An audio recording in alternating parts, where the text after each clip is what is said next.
बिस्मिल्लाहिर्रहमानिर्रहीम। अस्सलाम वालेकुम। मैं हूं डॉक्टर नुमान अली और आप देख रहे हैं मेरा यूट्यूब चैनल।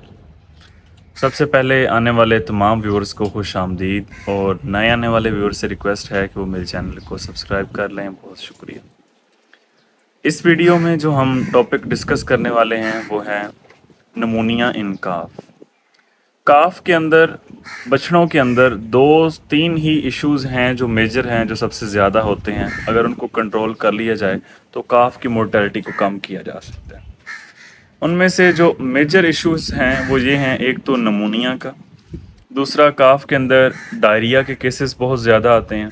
वो हमने पिछली वीडियोस के अंदर डिस्कस कर लिया था कि वो डायरिया के इश्यूज क्यों आते हैं और उनको कैसे कंट्रोल कर लिया जाता है और ट्रीटमेंट कैसे किया जाता है उनका।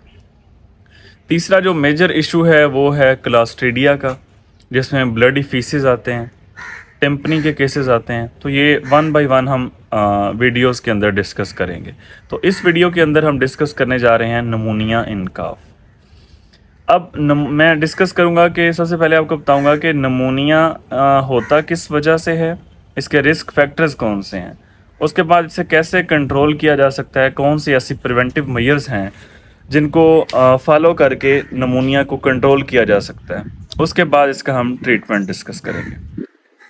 तो सबसे पहले जो इसकी वजूहात हैं उनमें से एक वजह जो है वो है क्लास्ट्रम का एप्रोप्रिएट ना होना।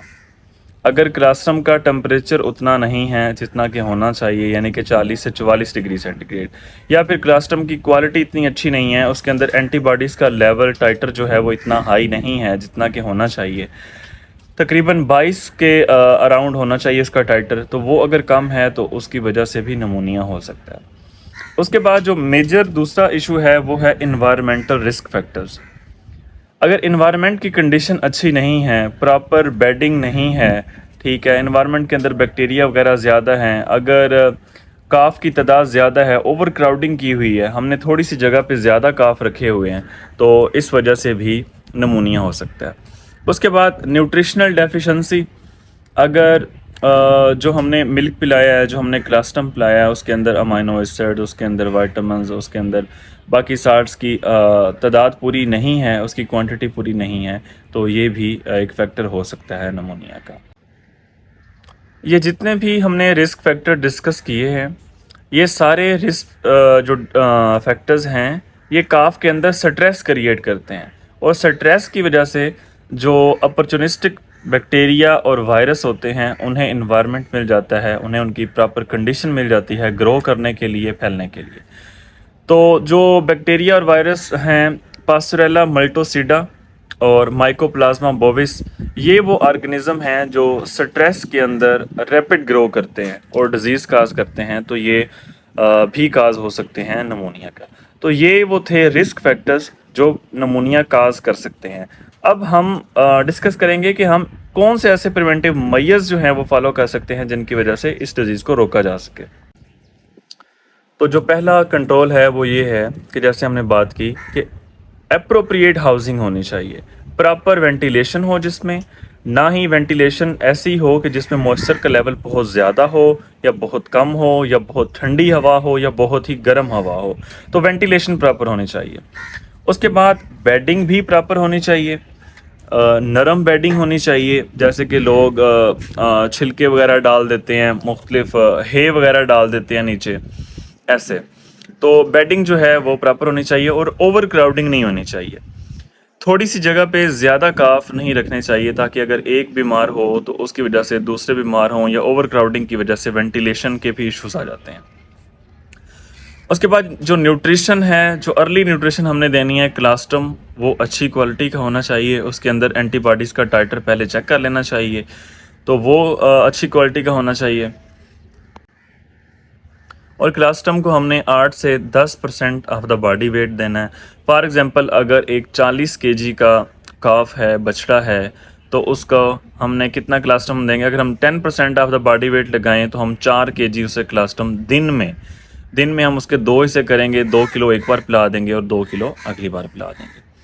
उसके बाद हमने वैक्सीन करनी है, चौथे हफ्ते पे हमने वैक्सीन उसकी कर लेनी है। जितनी भी रेस्पिरेटरी डिजीज़ हैं उनके अगेंस्ट हमने वैक्सीन कर लेनी है। ये तो होगी बछड़े की वैक्सीन।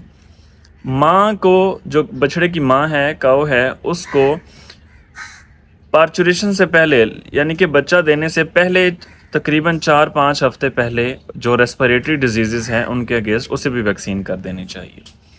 तो ये कंट्रोल हैं जिनसे हम नमूनिया के केसेस से बछड़े को बचा सकते हैं। उसके बाद अगर नमूनिया हो गया है तो अब हम क्या करेंगे? तो उसके ट्रीटमेंट के लिए हम ब्रॉड स्पेक्ट्रम एंटीबायोटिक्स का इस्तेमाल करेंगे। जैसे कि नमूनिया में ज़्यादातर हम यूज़ करते हैं टाइलोसिन, एरिथ्रोमाइसिन यूज़ करते हैं, तो इनका बेहतरीन रिज़ल्ट है। अगर एरिथ्रोमाइसिन का रिज़ल्ट नहीं आता तो एरिथ्रोमाइसिन और सेफ्टियोफर को कम्बिनेशन में हम यूज़ कर सकते हैं, हम ट्राइबरसन यूज़ कर सकते हैं। तो ये वो ड्रग्स हैं जो ब्रॉड स्पेक्ट्रम एंटीबायोटिक्स हम नमूनिया के केस में यूज़ करते हैं। उसके बाद हम नसैड यूज़ करेंगे। नसैड्स में कीटोप्रोफेन है, लॉक्सिन है, मेलॉक्सीकेम है, फिनाइलब्यूटाजोन है। तो ये हम रिलीफ देने के लिए, सोजश को, स्वेलिंग को कम करने के लिए ये ड्रग हम यूज़ करेंगे। उसके बाद हम एक ब्रोंको डायलेटर, क्योंकि नमूनिया के केस में लंग्स के अंदर और रेस्पिरेटरी ट्रैक्ट के अंदर नेज़ल डिस्चार्ज होता है, डिस्चार्ज अकामुलेशन हो जाती है, तो हम नेज़ल पैसेज जो है उसको तंग हो जाता है, तो उसको हमने डायलेट करने के लिए एक ब्रोंको डायलेटर अमाइनोफाइलिन के नाम से मार्केट में ड्रग अवेलेबल है, तो वो यूज़ करेंगे। तो ये था आज का हमारा टॉपिक। अगर आपको हमारी वीडियो पसंद आई हो तो लाइक करें, और अगर कोई क्वेश्चन हो तो कमेंट सेक्शन में आप पूछ सकते हैं, और चैनल को सब्सक्राइब करें। बहुत शुक्रिया।